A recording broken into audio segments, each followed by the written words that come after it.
Hello students, कैसे हैं आप सब। आई होप आप सब अच्छे होंगे। आईसीटी वर्चुअल क्लासरूम में आप सबका स्वागत है। मैं विकास, क्लास 11th का मैथ्स करेंगे स्टूडेंट्स। और लिमिट्स एंड डेरिवेटिव्स आपका चल रहा है, सीमा और अवकलन। ठीक है, तो इसमें हम लिमिट्स के बारे में पढ़ रहे हैं। लिमिट्स के कुछ क्वेश्चंस और हैं, उनको कंप्लीट करते हैं। उसके बाद लिमिट्स प्रॉपरली आप सीखिए। आपने यहाँ पे कोई फॉर्मूले सीखे हैं, इसके लिमिट लगाना, कैसे लिमिट लगाते हैं, सारी चीज आ गई। उसके बाद डेरिवेटिव तो क्वेश्चन और हैं जो आपको करने हैं, तो फटाफट नोट करें।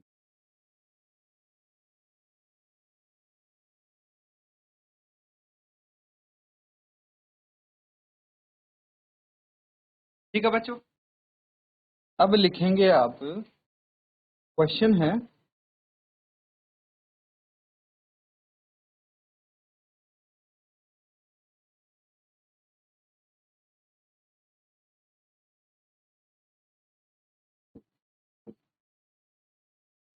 Evaluate the limit. ठीक है, तो यहाँ पे लिमिट इवेल्युएट करनी है आपको। क्या है?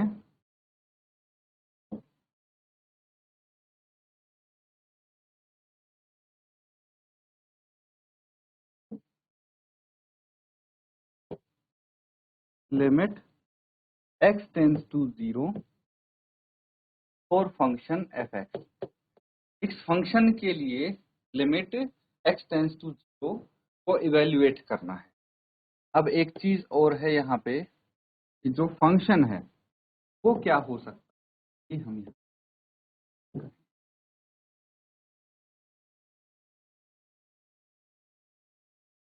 तो एक तो है x बार अपॉन x। ठीक है, where x is not equal to 0। और दूसरा है 0 अगर x इक्वल टू 0 होगा। तो यहाँ पे आपको कॉन्सेप्ट बस इसका समझना है,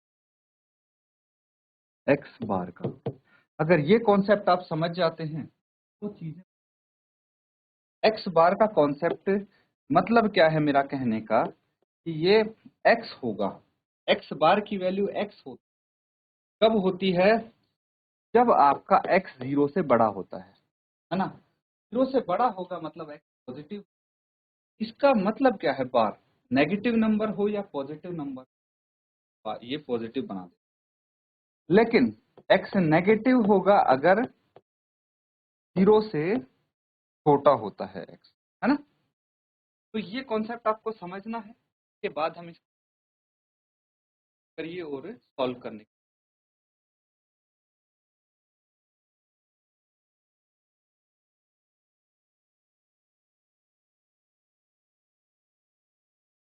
ठीक है बच्चों, अब इसको हम सॉल्व करने की कोशिश करें।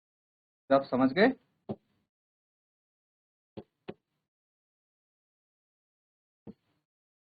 अब देखिए यहाँ पे जो x, तो इसको हम देखते हैं। अगर x बार है, ठीक है, x बार के लिए अगर आपका x की वैल्यू है 2, तो x बार क्या हो जाएगा? x बार आपका हो जाएगा 2 का बार, यानी 2 ही आएगा। आएगा 2। लेकिन अगर x आपका -3 है तो x बार निकालते हैं, अब कितना आ जाएगा? -3। देखिए ये बार क्या करता है, हर इंटीजर को पॉजिटिव इंटीजर बना देता है ना। पॉजिटिव में क्या है, अब समझने की कोशिश करेंगे कि ये कैसे काम कर सकता है। मान लीजिए आपका है, तो x बार है ना, वो -x भी तो हो सकता है। कैसे? देखिए हमें क्या है, ये बार हमेशा पॉजिटिव बनाता है। अब देखिए मान लीजिए x है जो -5/6 है, ऐसे है। तो अगर हम यहाँ पे x बार निकालते हैं तो क्या आ जाएगा? ये -5/6, 5/6। लेकिन ये ऐसे भी तो हो सकता है कि -x हो, यानी -5/6, है ना। ये जो बार है भाई, ये माइनस एक्स हो ऑलरेडी और ये माइनस माइनस इसको प्लस कर रहा हो 5/6, है ना। तो बेसिकली जो एक्स बार है उसको हम एक दूसरे तरीके से रिप्रेजेंट कर सकते हैं, वो लिखेंगे आप सब।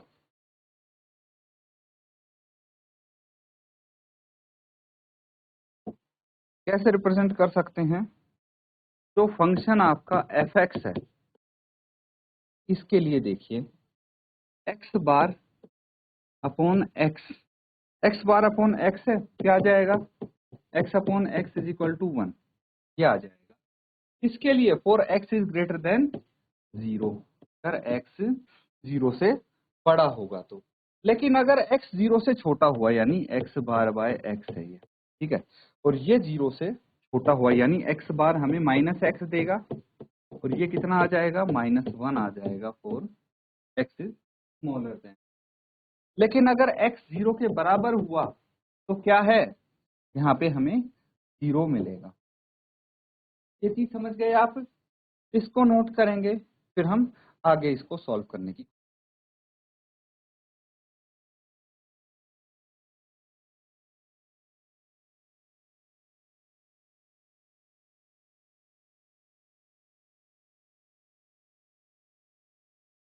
अब देखिए हमें निकालना है लिमिट फॉर LHL, है ना, for limit x tends to 0 fx। इस फंक्शन की जगह हमें क्या लेना है अभी पता लगेगा। LHL देखिए left hand limit, left hand limit क्या हो जाएगी? Limit x tends to 0 negative, x tends to 0 negative अगर होगा तो क्या आएगा? लेफ्ट हैंड लिमिट के लिए देखिए अगर 0 से छोटा हुआ तो यहाँ पे क्या है? 0 में से हमने h माइनस किया है ना, 0 माइनस h।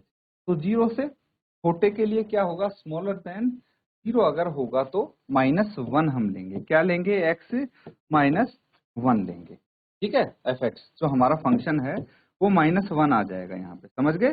तो ये -1 हो गया। अब एक बात बताइए मुझे, अगर हमारा फंक्शन -1 है इसको लिमिट x टेंस टू 0 ही लिख सकते हैं और ये -1 है, तो ये कांस्टेंट है आपका, यही रहेगा, इसमें कोई बदलाव नहीं होगा, ये -1 ही रहेगा। समझ में अब देखते हैं फॉर राइट हैंड लिमिट।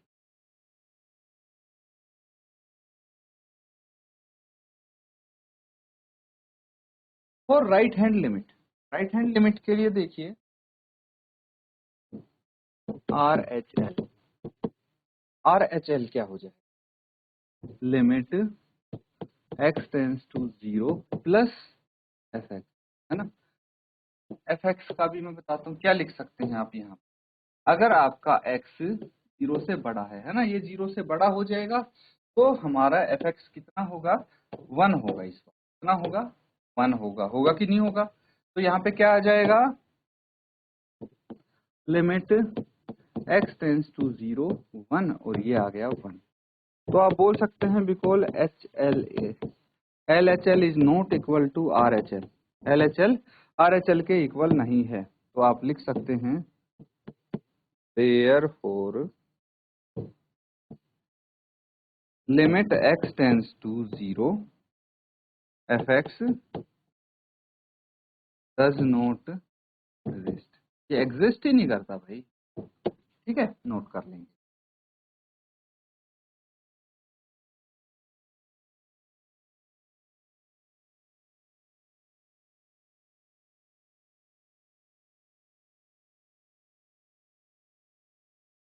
ठीक है बच्चों, सबने नोट कर लिया है तो अगला क्वेश्चन लिखेंगे आप।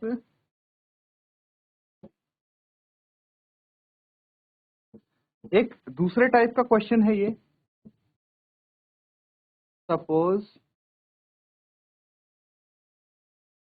fx equals to a plus bx अगर है, ठीक है, ये कब है? If x is smaller than 1। 4 है if x is equal to 0। And b minus ax है if x is greater than, ठीक है। अगर ऐसा है and limit x tends to 1 fx is equal to f1, what are possible values of b, ठीक है। ये आपको दिया है फंक्शन क्या है, इस कंडीशन के साथ, इन कंडीशन के साथ दिया है। अगर x 1 से छोटा है तो a प्लस बी एक्स होगा, x 1 से बड़ा है तो b माइनस ए एक्स होगा, और 0 के बराबर है तो 4 होगा। और limit x tends to 1 at function fx is equal to f1, ठीक है, f1 के बराबर है। तो a और b की पॉसिबल वैल्यूज क्या होंगी ये आपको फाइंड आउट करना है। नोट करिए फिर इसको।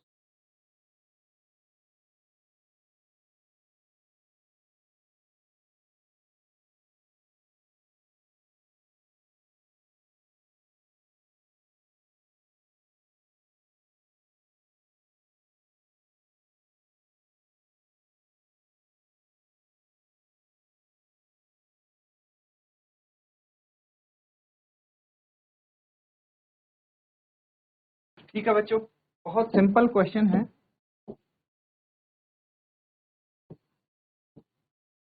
अब देखिए, अगर हम LHL की बात करते हैं, लेफ्ट हैंड लिमिट, तो आप बोल सकते हैं limit x tends to 1 minus, है ना, limit x tends to 1 minus. तो यहाँ पे फंक्शन हमारा क्या होना चाहिए, 1 माइनस मतलब 1 से छोटी, है ना, 1 से छोटी वैल्यू, यानी ये होना चाहिए a प्लस बी एक्स। अब देखिए, इसको मैं लिख सकता हूँ लिमिट x टेंड्स टू 1, है ना, 1 ही लिखेंगे बी एक्स। अब इस पे अगर मैं अप्लाई करूंगा तो क्या आ जाएगा, a प्लस बी इंटू 1, यानी a प्लस बी, ये आ जाएगा लेफ्ट, ठीक है। और अगर मैं राइट हैंड लिमिट की बात करूं तो राइट हैंड लिमिट क्या आ जाएगा, limit x tends to 1 positive, और उसके लिए हमारे पास है b प्लस ए एक्स, है कि नहीं है। तो मुझे बताइए, limit x tends to 1 plus, 1 plus की जगह हम 1 ही लिख सकते हैं, b प्लस ए एक्स हो गया। तो क्या आ जाएगा यहाँ पे, अगर मैं वैल्यू रखता हूँ तो b plus a into 1, that is b plus a. ये चीज समझ में आ गई आपको। अब एक चीज और है कि if x is equal to 0, तो हम बोल सकते हैं कि जो f1 है, ठीक है, f1 है वो किसके बराबर आ जाएगा, 4 के बराबर हो जाएगा, है ना, 4 के बराबर होगा। तो यहाँ पे इसको नोट कीजिए, फिर आगे करते हैं। यहाँ पे हमें गिवन है बच्चों की limit x tends to 1 fx f1 के बराबर है ना। तो आगे इसको करेंगे।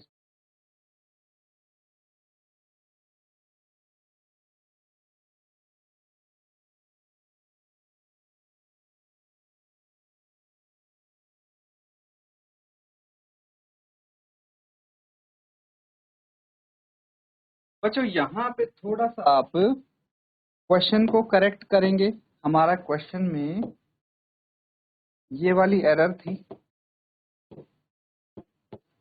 कि भाई अगर x 1 के बराबर होगा, है ना, तभी तो ये f1 4 के बराबर हुआ, क्योंकि यहाँ पे x 1 के बराबर था, यहाँ पे 0 नहीं 1 आएगा।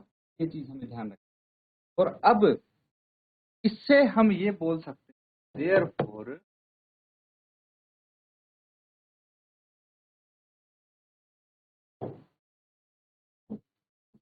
Limit x tends to 1 fx is equal to f1, है ना, ये तो गिवन है ना।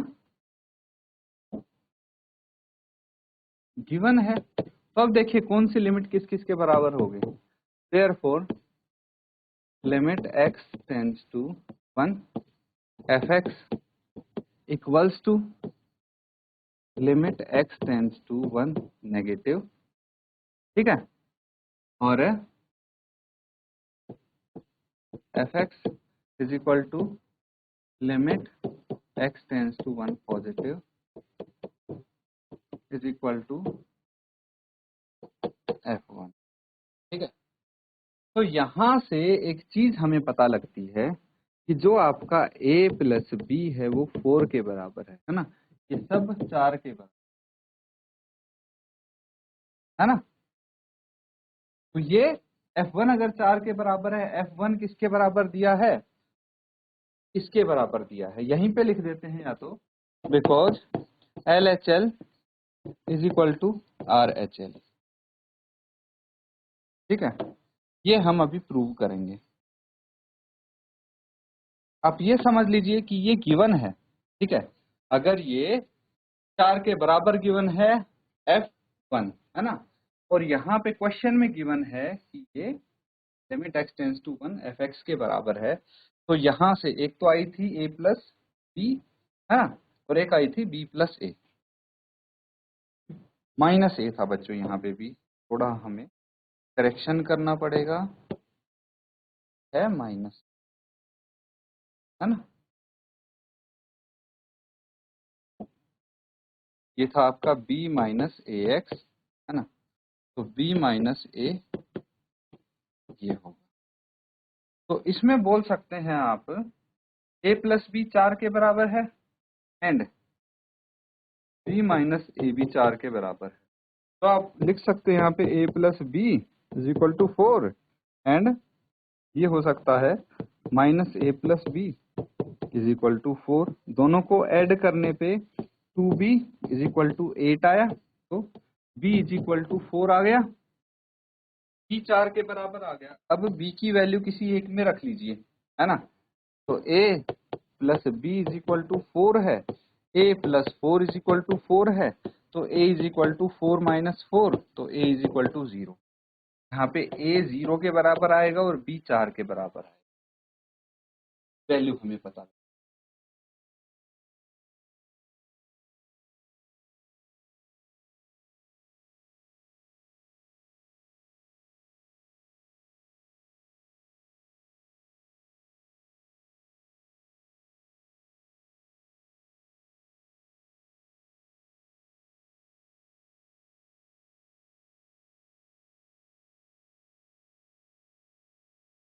ठीक है, नोट कर लिया है सबने। तो ये था बच्चों लिमिट में, ठीक है, लिमिट को अच्छे से डिस्कस किया है। अब हम थोड़ा सीखते हैं अपना कॉन्सेप्ट ऑफ डेरिवेटिव्स। डेरिवेटिव्स का कॉन्सेप्ट क्या, ठीक है। तो एक चीज आप समझ लीजिए, it is related to the slope of tangent. ये टेंजेंट के स्लोप पे से रिलेट करता है ना, जो स्पर्श रेखा होती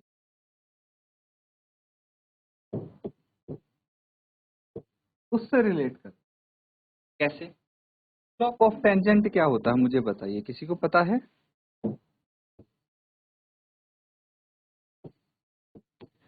ये होता है बच्चों y2 minus y1 upon x2 minus x1।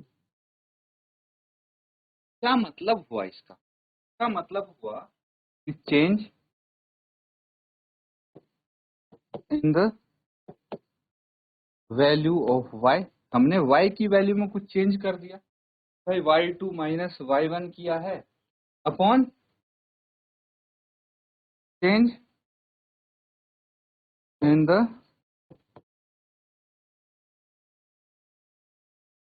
Value of x ही हुआ है, y की वैल्यू में चेंज कर दिया अपॉन चेंज ऑफ x। तो जो change in the value of y है उसको हम dy से भी रिप्रेजेंट करते हैं, dy से, और ये dx। तो इसको हम ऐसे बोलेंगे, change in the value of y with respect to the value of x। समझ में आ गया? इस तरह से हम इसको तो बच्चों ऐसे भी रिप्रेजेंट करते हैं।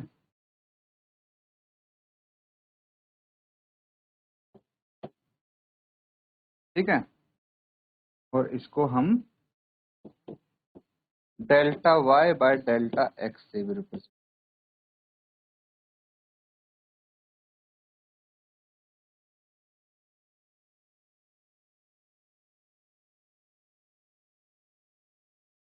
ठीक है, तो हम इस तरीके से इनको रिप्रेजेंट करें। आप यहाँ पे लिखेंगे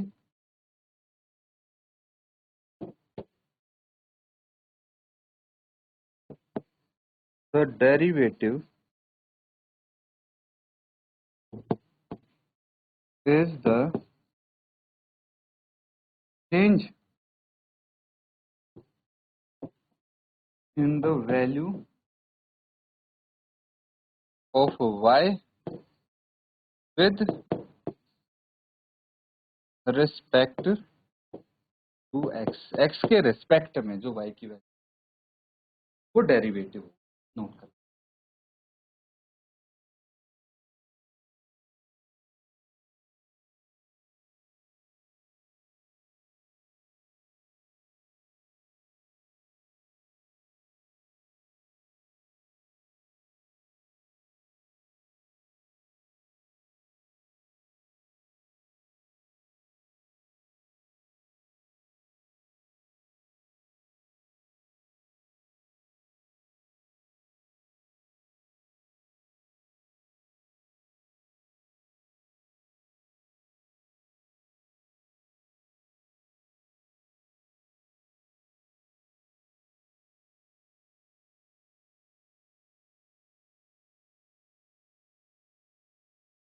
ठीक है बच्चों, एक्चुअली इसको हम ऐसे रिप्रेजेंट करेंगे, ये y डैश से कर। ठीक है,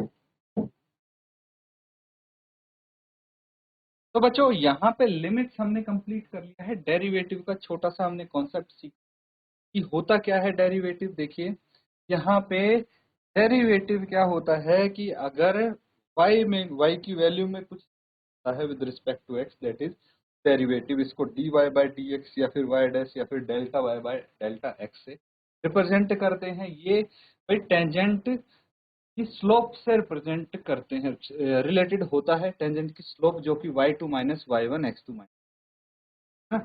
तो ये चीज आपने समझी है। धीरे धीरे डिटेल में हम इसको करेंगे नेक्स्ट सेशन में। थोड़ा सा आप अपने घर से इसमें पढ़ के आएंगे इसके बारे में, ताकि अगले सेशन में जब इसको डिटेल में हम पढ़ आप आ। इसी के साथ बच्चों आज का सेशन एंड करेंगे। Thank you and